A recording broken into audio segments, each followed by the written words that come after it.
காலத்துல நம்பி நாடு அப்படின்னு அழகான ஒரு நாடு இருந்துச்சு. அந்த நம்பி நாட்டை நீதி நிறைந்த அரசர் ஒருத்தர் ஆட்சி செஞ்சுட்டும் வந்தாரு. அந்த அரசர் இருக்காருல்ல, அவர் ரொம்ப நல்லவர். அவருக்கு தன்னோட நாட்டு மக்களை ரொம்ப பிடிக்கும். அதனால அந்த அரசர் என்ன பண்ணுவாரு, மாதத்துக்கு ஒரு முறை சந்திப்பு நடத்துவாரு. அந்த சந்திப்புல தன்னை நேரில் சந்திக்கும் வாய்ப்பை மக்களுக்கு கொடுப்பாரு. பாருங்க, அன்னைக்கு இப்படிதான் நடக்கும். அரசர் விசாரிப்பு மண்டபத்துல உட்கார்ந்துருப்பாரு. மக்கள் வரிசையா வருவாங்க, அவரை வந்து பாப்பாங்க. அப்படி பார்க்கும்போது அரசருக்கு ஏதாவது பரிசு பொருட்களும் கொடுப்பாங்க. பெரும்பாலும் அவங்க கொடுக்கறது எப்படி இருக்கும், அவங்க நிலத்திலேயே விளைஞ்ச விளை பொருட்களா தான் இருக்கும். அதாவது இந்த தானியங்கள், பழங்கள், அதை வச்சு செஞ்ச பலகாரங்கள், இது மாதிரி. சில நேரம் ரொம்ப சந்தோஷப்பட்டு ஆடு, மாடு, கோழி இது மாதிரி கூட அரசருக்கு அவங்க கொடுக்கறது உண்டு. அந்த ராஜாவும் ராணியும் கூட பாருங்க, மக்கள் தர பரிசு பொருட்களை ஒதுக்குறது கிடையாது. அன்போட ஏத்துக்குவாங்க.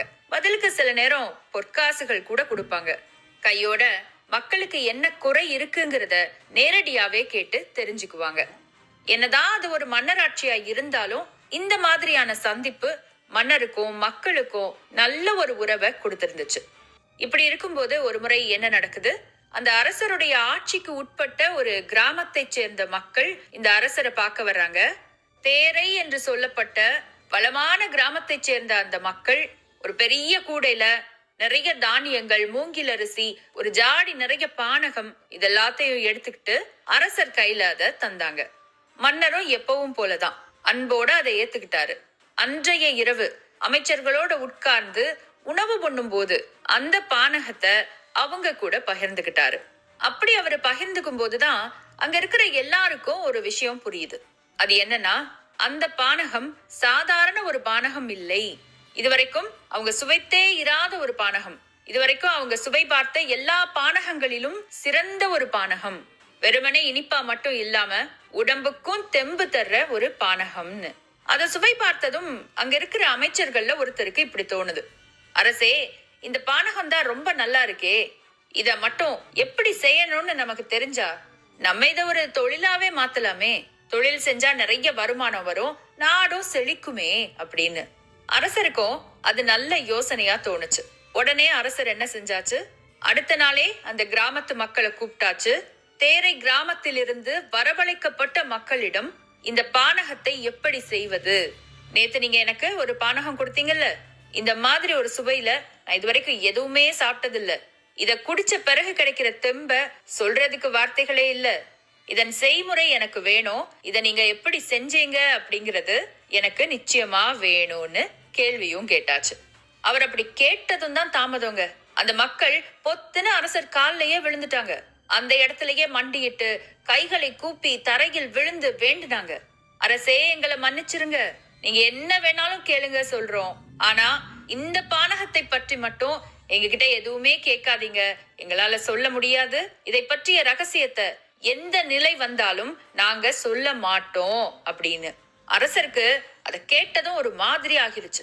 ஏன்னா அது மன்னராட்சி நடந்த காலம். அரசர் எதை கேட்டாலும் அதை அப்படியே கொடுத்துடணும். அரசர் என்ன சொன்னாலும் அப்படியேதான் மக்கள் நடக்கணும். மாற்று கருத்தை இருக்கக்கூடாதுன்னு வச்சுக்கோங்க. அப்படி இருக்க மன்னர் கேட்டு அத மக்கள் முடியாதுன்னு சொல்றதெல்லாம் வரலாறுலயே கிடையாது. ஆக என்ன செஞ்சிருச்சு, அந்த அரசவையே கொந்தளிச்சு போச்சு. ஒருவேளை மன்னர் மட்டும் இப்படி பதில் சொன்ன மக்களை அப்படியே விட்டுட்டாருன்னு வைங்க, எல்லாருக்கும் துளிர் விட்டுரும். அப்புறம் ஒரு பையன் அரசரை மதிக்க மாட்டான். அதனால வேற வழியே கிடையாது, அரசர் கண்டிப்போடு தான் பேசியாகணும். அதனால அவர் சொல்றாரு, இந்த நாட்டின் அரசனாகிய நான் கேட்கிறேன், எனக்கு பதில் சொல்ல முடியுமா முடியாதா? அந்த மக்களிடத்தில் மௌனத்தை தாண்டி வேறு எதுவுமே பதிலாக வரல. அரசருக்கு அவங்களுக்கு தண்டனை கொடுக்கறத தவிர வேற வழியும் தெரியல. அதனால அவரு உத்தரவு போட்டாரு, அரசனாகிய நான் ஆணையிடுகிறேன், நீங்கள் சாகும் வரை சிறையில் அடைக்கப்படுவீர்கள். அவ்வளவுதான், இனி பேச்சுக்கே இடம் இல்ல. காவலர்கள் அந்த மக்களை பிடிக்கிறாங்க, இருள் சூழ்ந்த ஒரு சிறைச்சாலையில போடுறாங்க. கண்ணீரோட அந்த மக்களும் அந்த தண்டனைய ஏத்துக்கிறாங்க. இந்த இடத்துல நீங்க யோசிச்சீங்களா, ஏன் அந்த மக்கள் அப்படி பண்ணாங்க? ஒரு பானகத்தோட செய்முறைய சொல்லி கொடுக்கறது அவ்வளவு கஷ்டமான விஷயமா என்ன? அதுக்கு மாற்றப்பட்டுக்கிட்டு இப்படி தேவையில்லாம சிறைச்சாலையில அடைஞ்சு கிடக்க அவங்களுக்கு பைத்தியமா என்ன அப்படின்னு யோசிச்சிருப்பீங்க. காரணத்தை நானே சொல்றேன். அந்த மக்கள் இப்படி செஞ்சதுக்கு பலமான ஒரு காரணம் இருந்துச்சுங்க. அவங்க அப்படி செஞ்சதுக்கு பின்னாடி ஒரு நல்ல அறமும் இருந்துச்சு. ஏன்னா அந்த கிராமத்து நபர்களுக்கு அந்த பானகம் சாதாரணமாக கிடைக்கல.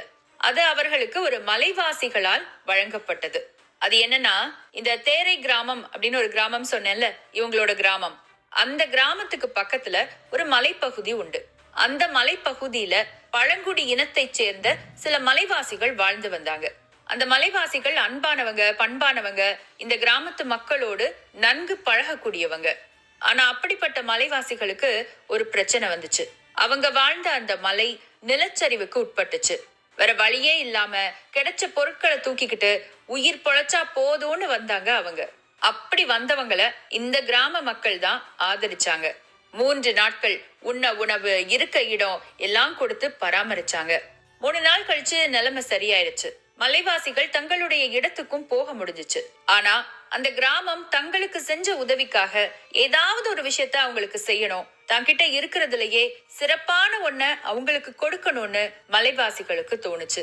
அந்த நன்றியின் காரணமாக அந்த மலைவாசிகளுடைய தலைவன் என்ன செஞ்சாரு, அவர்களுக்கு மட்டுமே தெரிந்த ஒரு பானகத்தை, சுவை கொண்டதும் உடலுக்கு தெம்பை தருவதுமான அந்த பானகத்தை அந்த கிராமத்தாருக்கு கொடுக்கிறாரு. கொடுக்கும் போதே அன்போட தான் சொல்றாரு, மக்களே, எங்கள் அன்பின் நிமித்தம், எங்கள் நன்றியின் நிமித்தம் இதை தந்திருக்கிறோம். இத வணிகமாக்கலான்னு நினைக்காதீங்க. இத பத்தி யார்கிட்டையும் சொல்லாதீங்க. மீறி சொன்னீங்கன்னா வணிகம் பண்றேன், அது பண்றேன்னு எங்க மலைக்கு வந்து வந்து கிழங்குகளை தோண்டி தோண்டி எங்க மலையே அழிஞ்சிரும் அப்படின்னு. பாருங்க, அவங்க அப்படி சொன்னதுனாலயே இந்த கிராம மக்களும் அந்த பானகத்தை பத்தி ரகசியமா தான் வச்சுக்கிட்டாங்க. ஆனா பாவம், தாங்கிட்ட இருக்கிறதுலயே சிறப்பானதை கொடுக்கணும்னு எப்படி அந்த மலைவாசிகள் நினைச்சாங்களோ, அதே மாதிரி தாங்கிட்ட இருக்கிறதுலயே சிறப்பானதை மன்னருக்கு கொடுக்கணும்னு இந்த கிராமவாசிகள் நினைக்க நல்லது செஞ்சதே குத்தமா போச்சு. சிறைச்சாலையில அடைப்பட்டு கிடக்க வேண்டியதாவும் போச்சு. நாட்கள் கடந்து போகுது. ஒரு நாள் எப்பவும் போல அந்த மலைவாசிகள்ல ஒருத்தர் என்ன செய்யறாரு, இந்த தேரை கிராம மக்களை சந்திக்கிறதுக்காக வராரு. அவங்க முகத்துல கவலையின் ரேகை படிந்திருப்பதை பார்த்து அங்க எங்கேயோ தப்பு நடந்திருக்குன்னு சரியா ஊகிக்கிறாரு. இப்பவும் கூட பாருங்க, அந்த கிராம மக்கள் எதுவுமே சொல்லல. நடந்த கதைய பத்தி, சிறைச்சாலையில அடைப்பட்ட மக்களை பத்தி, அந்த பானகத்தை பத்தி எந்த கதையுமே சொல்ல கிடையாது. ஆனா முகத்தை பார்த்தே அந்த மலைவாசி நபர் கண்டுபிடிச்சிடுறாரு. கேக்குறாரு, இங்க ஏதோ பிரச்சனை இருக்கு, என்ன பிரச்சனைன்னு சொல்லுங்க, அது என்ன பிரச்சனையா